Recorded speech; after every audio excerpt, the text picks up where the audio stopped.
So I don't want to sound full of myself and be like, there's someone out there who needs to hear this. I mean, maybe there is. I would feel very touched.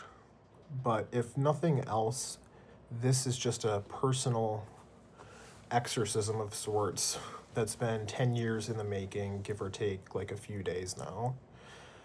And it's probably going to be super cringy, I'm sure, but try and bear with me because maybe it will be inspirational by the end. So, this is my sort of chronicle of 10 years in dealing with so called treatment resisted anxiety and depression. Maybe you're like me, and some nights when you're lying in bed trying to fall asleep, you think about the timeline of your life, childhood, high school, college, the first time I did this, the first time I did that, our first house, our kid, whatever. Late at night, the inside of my head is kind of like the Pepe Sylvia meme, where I'm just like at the like detective wall with the strings, like, oh, the reason I'm so bitter and made this terrible decision last week is obviously because this random thing happened in eighth grade. But then when you come to the 2020s along your timeline, it's like, okay, quarantine followed by question mark followed by question mark exclamation point. So why is that? Why does the world just feel so different now? You're not crazy. It's like people are just different now. Like they're not even people anymore. Do we in fact live in a society? Well, let me tell you, there is no shortage of explanations available to you on the internet about this topic, let's call it. There's apparently 2.7 billion people on YouTube, and I'm going to say there's at least 500 million, at least, who are ready to offer their theory on the world, or their take, I should say. This video is not a take, this is the real deal. But yeah, so, have you heard that maybe we actually shifted to a different timeline when COVID happened? Or maybe actually we all died of COVID and are now all living in hell? Now, that theory I could buy, I think. But anyway, you're not alone in any of those weird thoughts, but you probably didn't need me to tell you that. But let's talk about number one. So, my life was pretty great. I was a happy, albeit really weird kid until August 16th of 2026 when I had a panic attack for the first time. So that means that it was the 10th anniversary last week sometime. But yeah, ages 0 through 26, happy, albeit really weird kid era, goated era. And I don't remember the details really of how the August of 16 panic attack happened. There's certain things that led up to it that I don't want to go into exactly in detail because it would make this even longer than it's already going to be. But I remember just sort of like locking up, and I just fell over in front of the washer and dryer, which were in the kitchen in that house for some reason, in like a closet. This was before the words anxiety or depression were even in my vocabulary, really. And little did I know in that moment that for the next 10 years almost, they'd become like the only two words in my vocabulary. So I fell on the floor. I pulled my shirt off because I felt like super hot, and I'm just doing the whole, And my sister was also in the kitchen, and she just started Googling what was going on. Probably something like, I don't know, I think my brother is having a heart attack or something, because none of us knew what it was at the time. And I can remember hearing her say to my mom, okay, I think this is normal. I think this is just like an anxiety thing or something. And then I know that EMS came to the house, took me to the hospital, injected me with Ativan, I assume. And yeah, that's pretty much the story of my first rodeo, of many rodeos to come. So after that day, I was just kind of like locked in. Not as in like lock in, bro, but my body was just like trapped in this like just panic cycle. I stopped eating. I felt like I couldn't eat, which did not help things, obviously, and never helps things, by the way, since nutrition powerfully affects your mental health, in case you weren't aware. And this went on for maybe 3 or 4 weeks until we then went to a hospital out of town. And that's when I was put on med number 1, which was Remeron. And at the time, it helped a lot because it was really sedating, which was good because I wasn't really sleeping and I just needed to like calm down. But then it quickly stopped helping, and yeah, the rest is history, and the medication trial cycle begins. But yeah, so fall of 2016 was just like super snowed out watching Stranger Things season 1 like 2 or 3 months after it debuted, eating grilled cheese sandwiches and tomato soup like, oh no. Yeah, it was a vibe.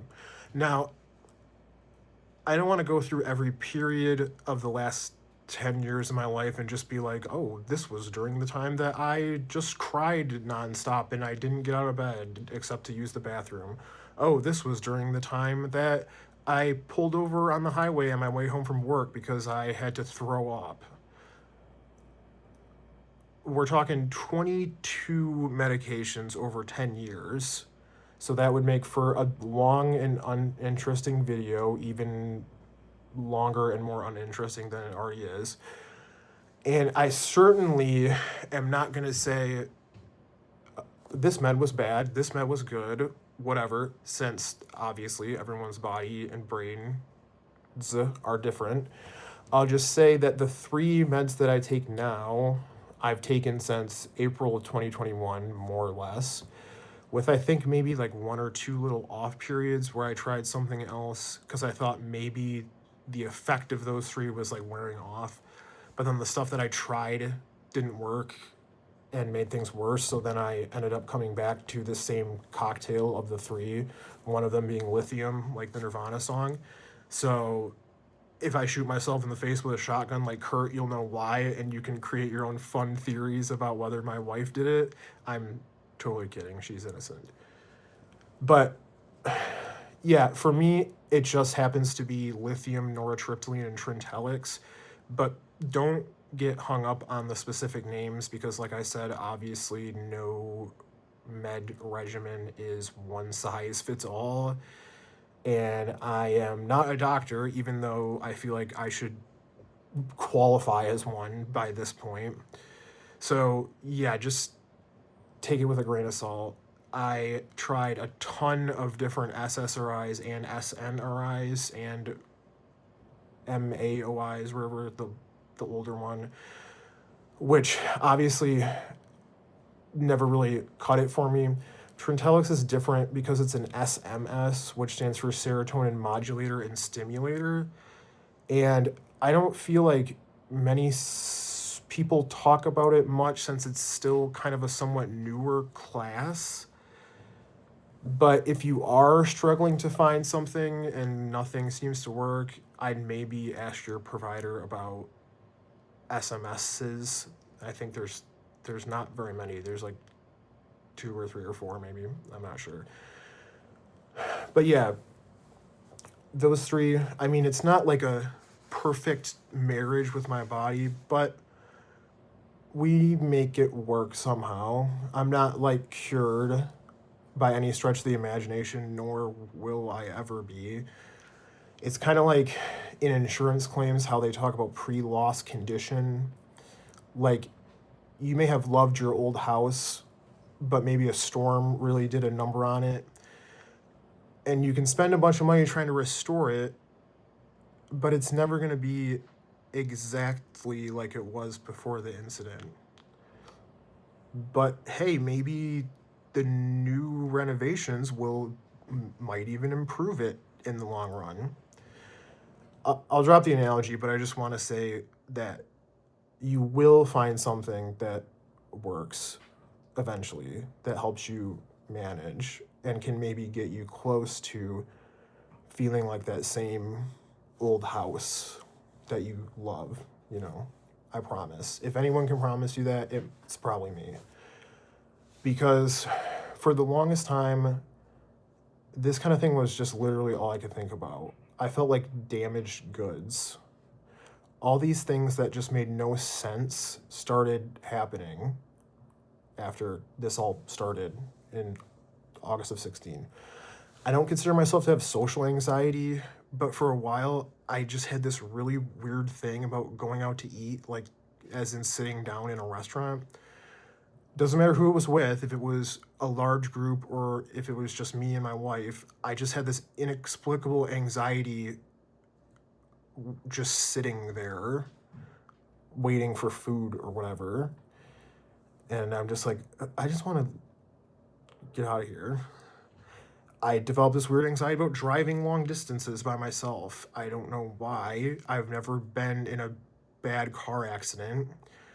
I guess it's just some subconscious anxiety about, I don't know, something is going to happen and I'll just be stranded somewhere or something. Like I'll have to pull off on the side of the highway and call 911 and it'll be really embarrassing because they'll show up and be like, "What is your deal, kid? There's nothing wrong with you. Thanks for wasting my time." I don't know. But that's just two examples that are representative of me just constantly thinking about, okay, I'm not the same person I was. Now I'm like this basket case, and it's like my brain could never let this go. It's like the loudspeakers in my head are just playing the message on repeat. I never used to be like this. I never used to be like this. I never used to be like this. What's wrong? And yeah, it sucks. It takes a lot of work to reprogram the automated brain loudspeaker system or whatever. I heard a psychiatrist use an analogy about the brain being like this dense jungle. And every time you have a thought, it represents like forging a path through the jungle. This is kind of just an analogy explaining the phrase neurons that fire together, wire together, if you've heard that before. So the more you keep forging this path with your thoughts, the more it goes from being a dense jungle to eventually it's just like a highway that you just fly down every day. And so I suppose you can say that sometimes you end up making bad highways, for lack of a better word. And so to get off the bad highway, you gotta pick up that machete and just start hacking down a new path through the dense jungle. Now, this is like cute imagery and all, but it frustrated me at the time I heard it, and it still does, because lying in bed at night, it just seems like you're, in your subconscious, you're not really in control of like the highway construction workers. For me personally, it's not even construction workers, like they're like robots or something that I have just no control over, and they just do their own thing and just build whatever highway they're going to build. And the name of the highway is like, you used to be like young superstar, your brain is like the size of a planet, you are super handsome, you could do anything that you wanted to, you could face any fear without a pause, but now you're like a nutcase and you have absolutely nothing to offer the world except coming up with dumb analogies about mental health, and you can't do anything anymore because you suck and you're like the biggest crybaby ever. Memorial Highway, that's the full name of the highway. And like, I didn't ask for that to be built. It just got built over time. So, what does it mean about, using a machete to cut down a new path? I mean, does that mean I have to just be doing this self talk all the time like an insane person? Like, you're still you, you're still you, you're still that guy, these things don't define you, etc. I mean, it's frustrating to say the least. But yeah, it just takes time. And that's really annoying and stupid about our, I don't know, brain biology. I know that time doesn't necessarily heal all wounds, but it does do a lot of work. It just sucks when you're suffering in the present, trying to somehow find comfort in, oh yeah, this will just be a bad memory in, like, years from now. So I want to quickly fast forward now from August of 16 when all of this started until about February of 2021. So that 6 years or so, the worst. 6 years. Periods of which I was literally non-functional. 22 medications, many hospitalizations, including 2 like longer term admissions. Just hell. I was able to work because I happened to get extremely lucky to have a job where I could kind of organize my own workload, and I work remotely, which, in 2019 when I started, I didn't know it was going to become like a thing. uh, I was working from home before it was cool. Ahead of the curve, like everything. But back then, yeah, I used to use so much Xanax. Not in, like a hip hop party way, but just to knock me out when the anxiety and depression back then was just too paralyzing. But during those 6 years, I did get married in that time period, and there were other good things that happened too, I think. So good things can happen during the worst time of your life. And I think because of that, for me at least, they kind of become like extra nostalgic in this like weird, morbid way or something.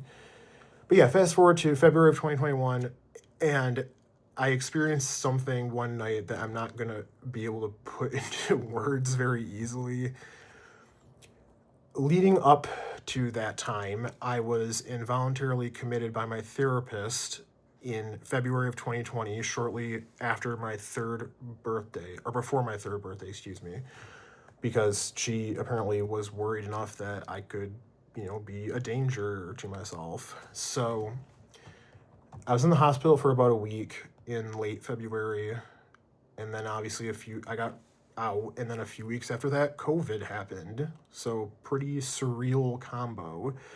But wait, it gets even more surreal because fast forward from March of 20 to like November, December of 20, and I made the decision to undergo electroconvulsive therapy, about 10 or so sessions, I want to say, which means I had to go under anesthesia 10 times over a course of maybe 5 or 6 weeks. And that meant driving an hour away to this hospital at like 4 in the morning, my mom and wife taking turns on which days they were driving me there and back, my wife playing Breath of the Wild in the parking lot while they shocked my head. Do you ever look back on weird things in your life and think, I really did that? It's been the same guy this whole time that did all these different things. Total insanity. But I'm sure you're wondering, did it help? The ECT? Unfortunately, it's kind of impossible to say exactly. I think so, since it happened at the end of 2020, and then April of 21 is sort of like this landmark for me where I kind of view a shift in things getting better. But that's also the same time where the my magic formula of those three meds happen. So it's probably a combination of both of those things.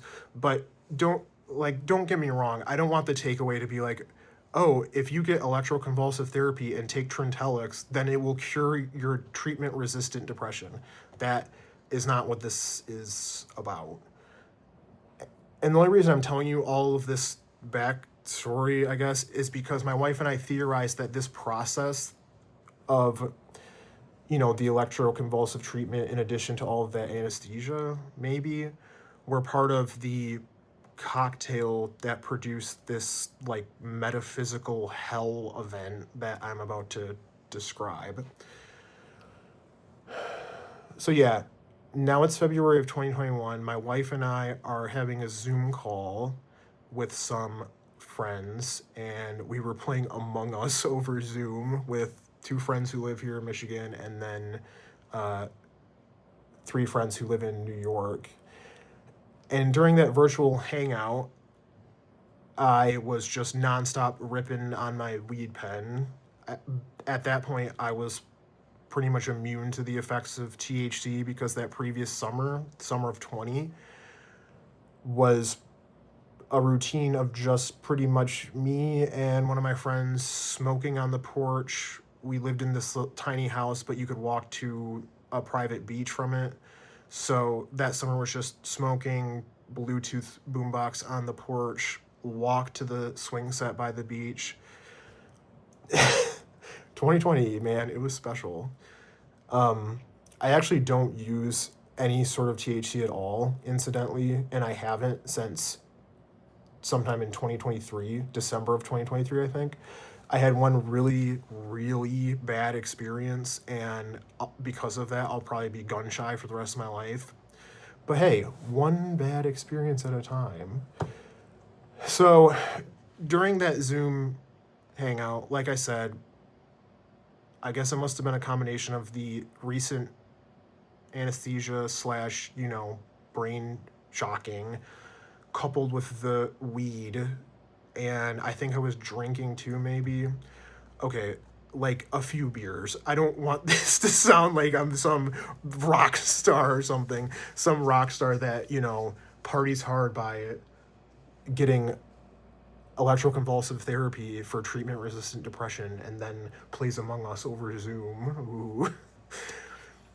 Anyway, the following is just based on my wife telling me what happened because I don't remember it, and I promise that there's a point to all this. It's not just like a goofy story.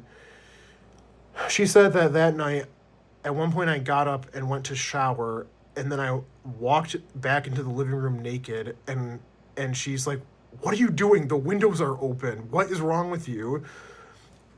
And I apparently said, "I feel shame, like in the Bible." I don't remember that, but that's hilarious. So then, yeah, at some point, I walked to the bedroom because I was obviously like, okay, I need to lay down. Something is not right.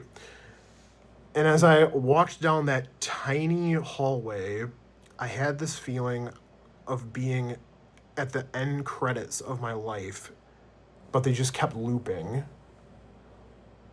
Having this realization that, okay, this is eternity. Like, I'm here. I've arrived at eternity at this point, the final point, and it's just this. It's just my wife chuckling and the sound bouncing through my ears. Okay, I don't mean that in like a cute way. Like, eternity is just hearing her laughter forever. It was horrifying. And then I said to her, and I remember saying this, and she confirmed it, "Is this the dark eternity?" Which sounds like hell or something, like it's the name of some Christian educational VHS. But it wasn't like that. It was just this like horror, but like numb horror. It was eternity, but just the dark eternity. Like everything has just been leading to this final point that just loops endlessly.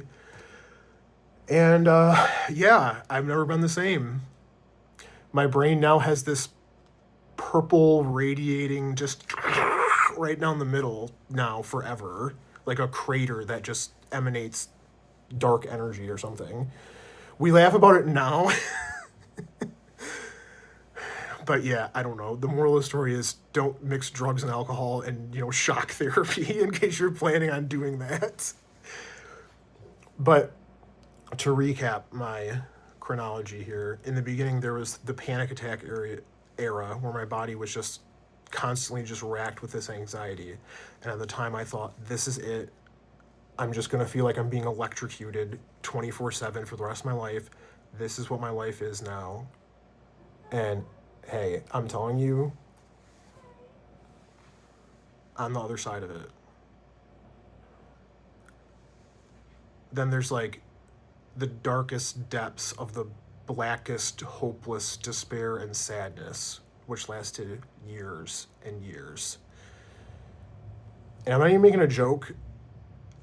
I might literally be the male living on Earth in his 30s that has cried the most of any male in his 30s. And look, I'm on the other side of it. Then, of course, after the Dark Eternity night, I can say that I developed what I learned to be existential OCD. I thought that maybe I was the poster child for anxiety and depression, but low-key, I'm actually might be the poster child for existential OCD. So hit me up if you deal with that.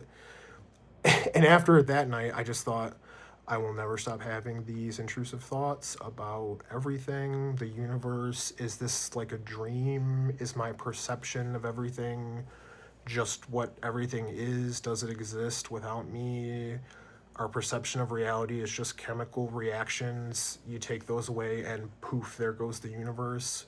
I can't take credit for that last sentence. It's from the video game Night in the Woods. And after that night, I just thought, okay, I am just broken, wholly and completely broken. My wife will be visiting me in some facility that I will never be released from. And yeah, what a tragedy. But I'm telling you, other side. Now, I know I might be able to tell you that I'm on the other side of all these things, but of course, I still carry them with me. I mean, they all happened, which is weird to think about sometimes. And while I am, up and about today and, maybe even have some fun here and there, some of that stuff, it feels kind of like a slasher movie. Like, yeah, the killer is gone now, but he could come back any day.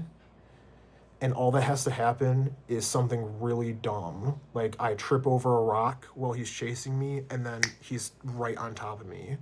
And then, just in the blink of an eye, I'm suddenly just doing everything in my power to just hold his knife back. You know what I mean? And that's scary, to say the least.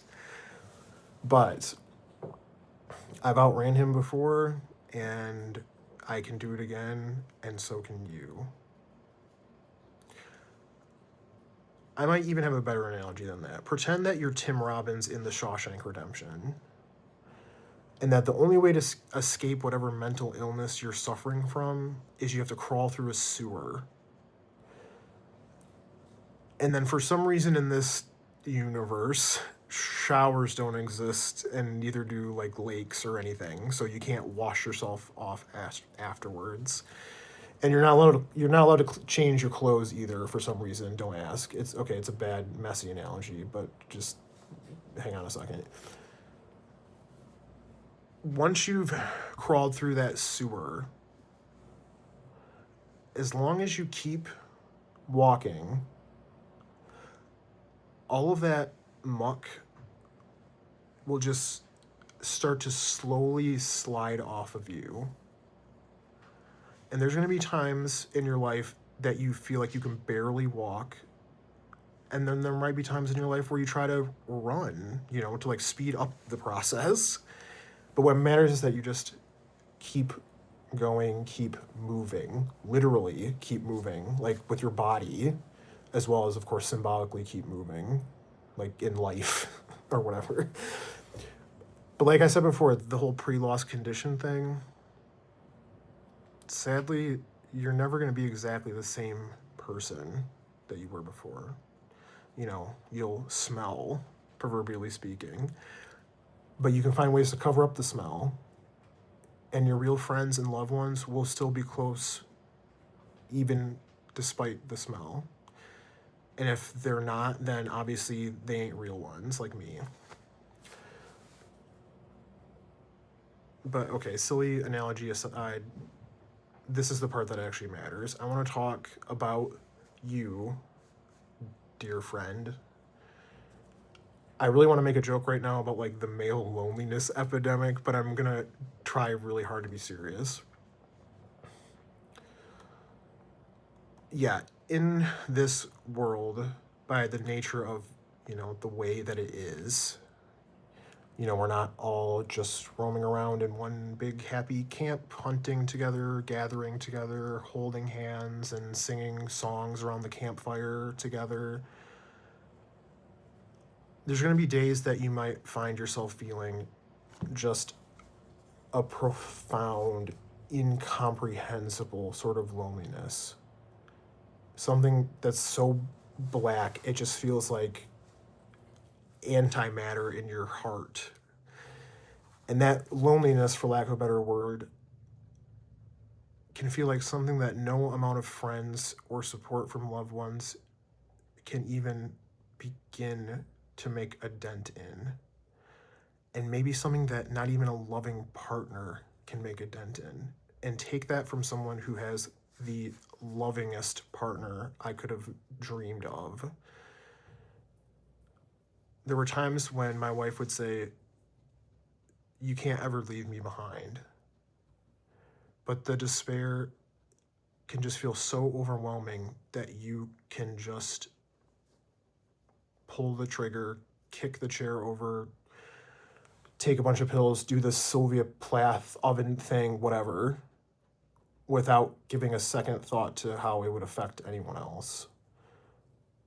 Because for them, it feels like they're just trying to like hug a black hole or something, and they just like phase through you like you're a ghost.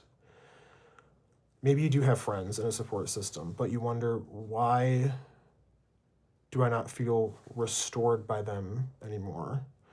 Do I need to just find all new friends and have this like more nurturing, positive, loving energy or something? Do those type of people even exist? Or is that like a utopian fantasy? But that's not right? You shouldn't blame everyone else for something that's wrong with you, potentially, right? But you have to be careful, because the other side of that coin might involve you doing a bunch of potentially unhealthy self-judgments. And I say potentially because maybe there is some stuff you recognize that you need to work on. Like, wow, I'm actually kind of a judgmental asshole. Wow, my energy is just, why would anyone want to be around this little pissy storm cloud? Or maybe you feel betrayed in the sense that maybe you were brought up believing that the world is a certain way, but then it turns out, spoiler alert, it's not that way. And that can be nothing short of traumatic. Now, by that, I am not blaming my parents for anything. I'm eternally grateful for the upbringing they gave me. And, you shouldn't blame your parents for anything either. I mean, unless, of course, they're like objectively horrible people, obviously.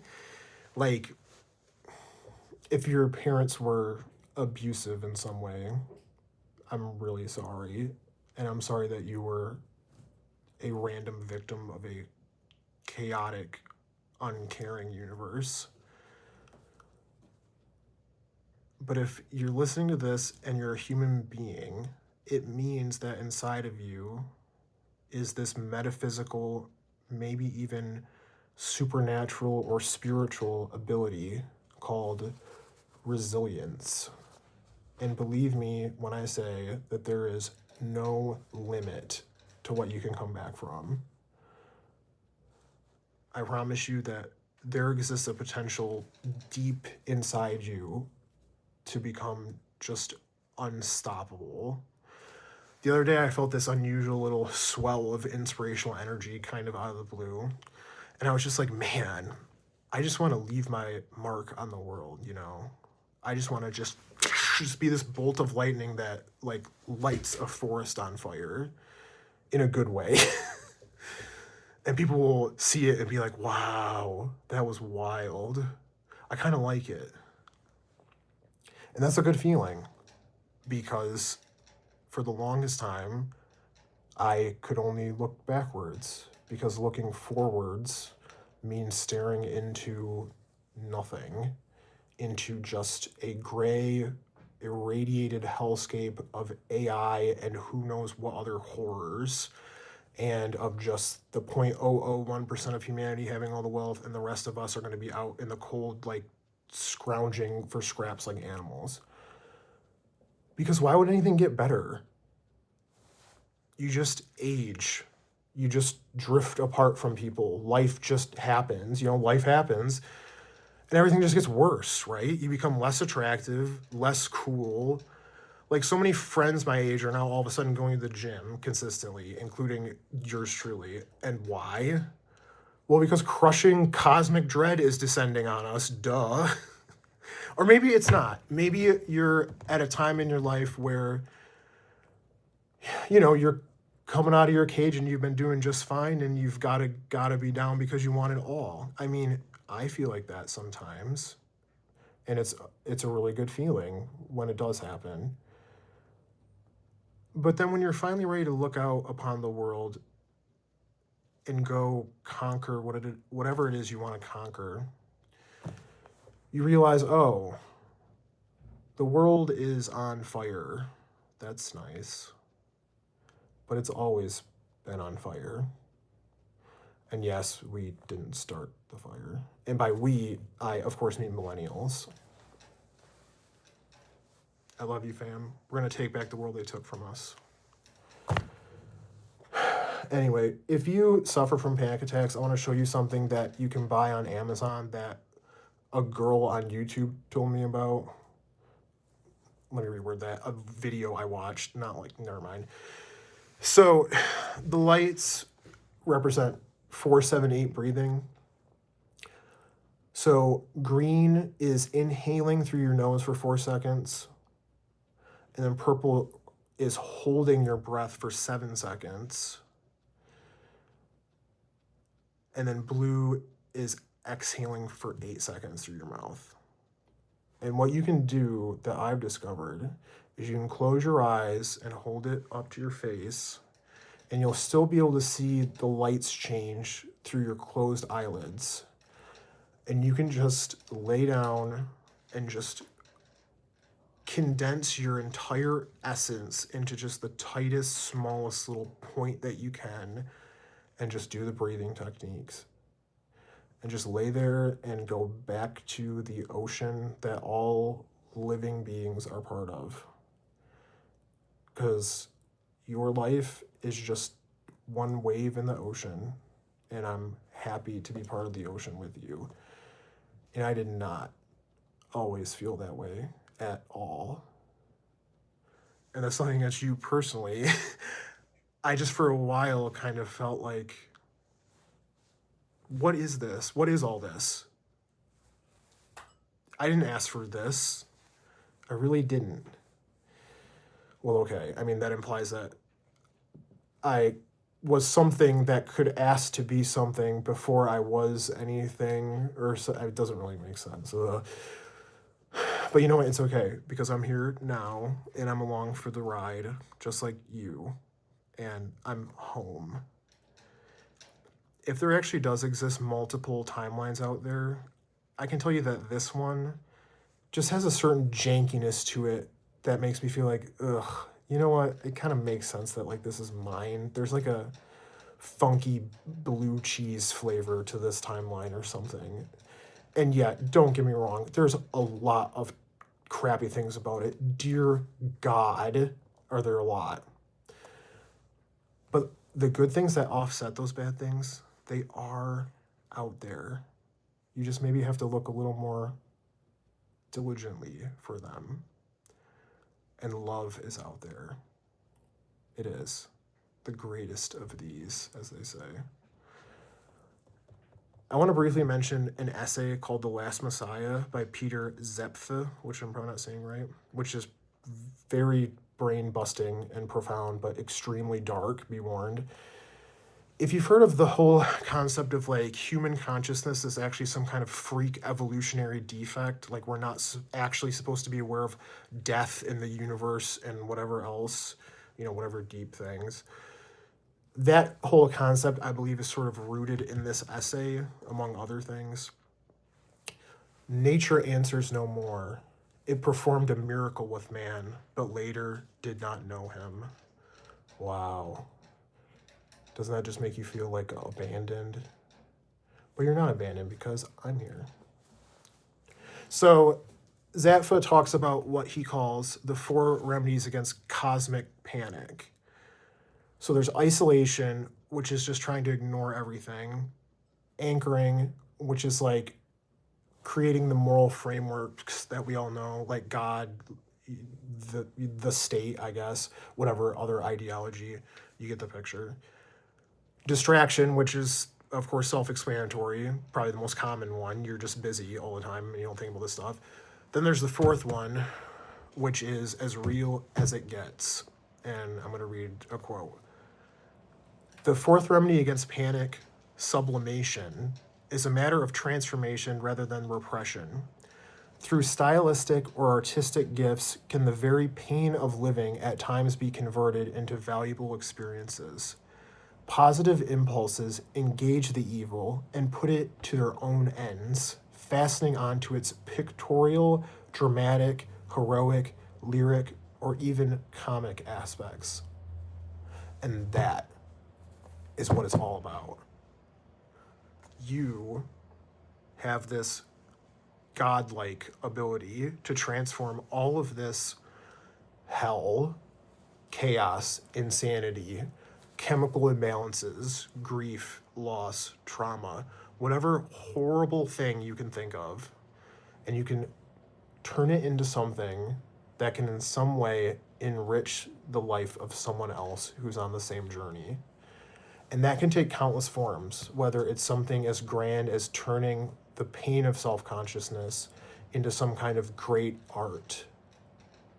I believe in art that is so great that it can just tear a hole through the fabric of reality and you can see to the other side, through the veil. Or whether it's something so small as just being in someone's presence that's going through a hard time. Not even having the words to say to them, but just being present with them in that moment. Because by doing that, you're engaging that evil and you're putting it to your own ends. Remember, waves in the ocean. Experience the harmony of all living things in this moment.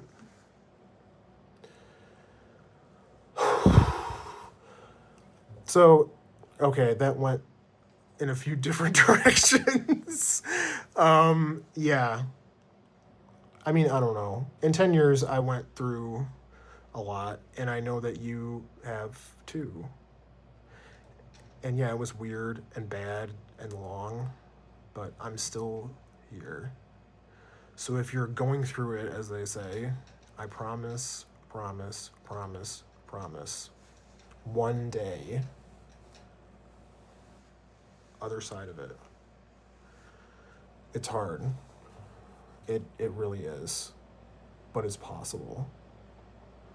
Life is weird and hard, but it's the only game in town. So let's play it together. Let's co-op it. Let's co-op it. Be the beautiful, free, unburdened, neurodivergent star that you were born to be, and don't let anything stop you. Okay, I love you, and I'll hopefully see you around.